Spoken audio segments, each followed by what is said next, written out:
Assalamualaikum warahmatullahi wabarakatuh. Alhamdulillahirabbil alamin wa bihi nasta'inu ala umuri dunya waddin. Assalatu wassalamu ala asrofil anbiya'i wal mursalin wa ala alihi wa sahbihi ajmain. Amma ba'du.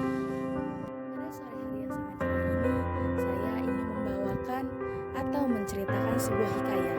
Hikayah ini diambil dari buku Terapi Masnawi yang ditulis langsung oleh Jalaluddin Rumi.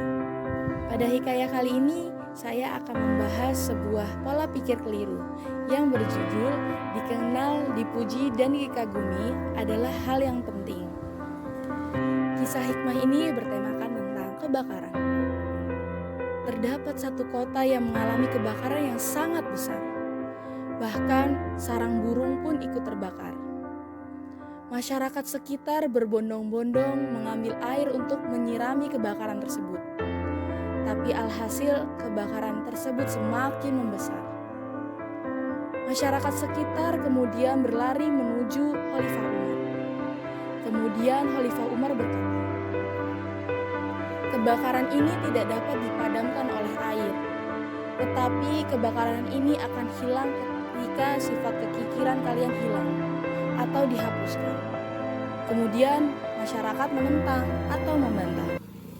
Mereka berkata, "Kami selalu membuka tangan kami untuk memberi." Kemudian Khalifah Umar berkata, "Memang kalian selalu membuka tangan kalian untuk memberi, tetapi kalian memberi itu hanya sebagai adat istiadat, bukan semata-mata hanya Allah semata. Kalian memberi hanya ingin dilihat." Begitu kata Umar. Dapat disimpulkan sebuah pernyataan. Kebaikan seseorang yang narsis menyimpan sebuah maksud tersembunyi. Mengapa demikian? Karena kebaikan seseorang yang narsis dapat menimbulkan sebuah pamer atau pansos. Mengapa seperti itu? Karena orang yang memberikan kebaikan dan ingin dilihat oleh orang lain, secara tidak langsung dia menjauhkan diri dari pertolongannya Allah.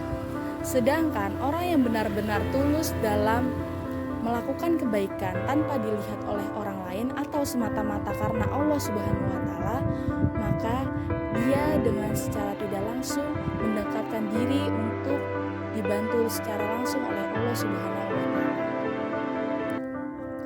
Dalam diri hati seseorang yang tulus akan timbullah lahir rasa nikmat yang diberikan oleh Allah. Semakin kita memiliki lahir rasa nikmat dari Allah, kita akan merasakan ringan tangan dan terus selalu membantu sesama. Dan kita tidak pernah ragu dalam selalu membantu sesama yang sangat membutuhkan pertolongan kita. Apa yang didapat oleh orang-orang yang narsis? Mereka hanya mendapatkan imbalan dari orang-orang sekitar, seperti tepuk tangan dan pujian.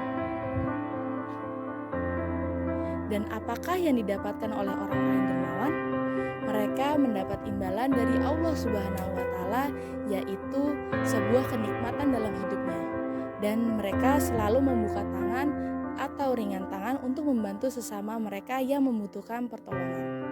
Dalam kisah tersebut, kebakaran tidak terjadi dalam satu rumah, melainkan kebakaran terjadi dalam satu kota. Mengapa demikian? Karena kaum yang tinggal di kota tersebut melakukan dosa massal, yaitu mereka ingin dipuji ketika mereka membuka tangan saat memberi. Dosa ini menimbulkan musibah massal sehingga satu kota lenyap dengan api yang sangat besar. Contoh lain yaitu seorang anak yang menginginkan sesuatu. Ketika keinginannya tersebut terwujud, seorang anak ini akan memiliki kebanggaan tersendiri, tetapi kebanggaan tersebut hanya dirasakan sangat singkat. Beda lagi ketika orang tuanya menginginkan sesuatu dan si anak mengabulkannya.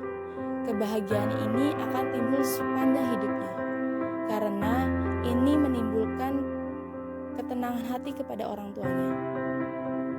Ini sama halnya seperti seorang hamba yang ingin menjalin hubungan kepada Allah Subhanahu wa taala.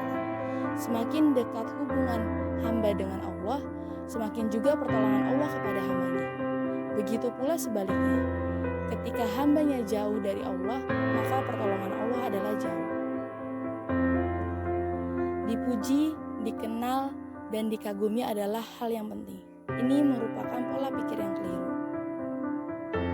Kita boleh melakukan memberi kepada sesama, tetapi kita harus melakukan dengan semestinya. Ketika kita tidak melakukan dengan semestinya, akan mengakibatkan celaka bagi diri kita sendiri. Saya menceritakan kisah ini untuk sebagai pengingat kita semua.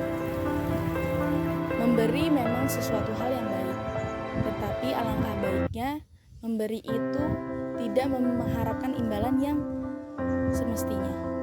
Memberi adalah semata-mata hanya kepada Allah Subhanahu wa Ta'ala. Memang kita memberi menggunakan harta kita, tetapi Allah memberikan harta kita itu sebagian adalah harta mereka yang harus kita berikan kepadanya, yang bukan menjadi hak kita. Semua memiliki hak masing-masing dan semua punya batasan masing-masing. Setiap orang memiliki batasan yang berbeda.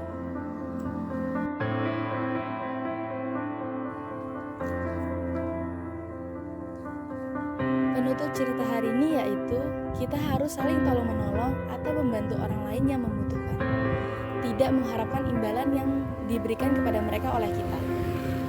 Kita harus memberi kepada orang lain semata-mata hanya karena Allah Subhanahu wa Ta'ala. Kurang dan lebihnya mohon maaf, saya undur diri. Wassalamualaikum warahmatullahi wabarakatuh.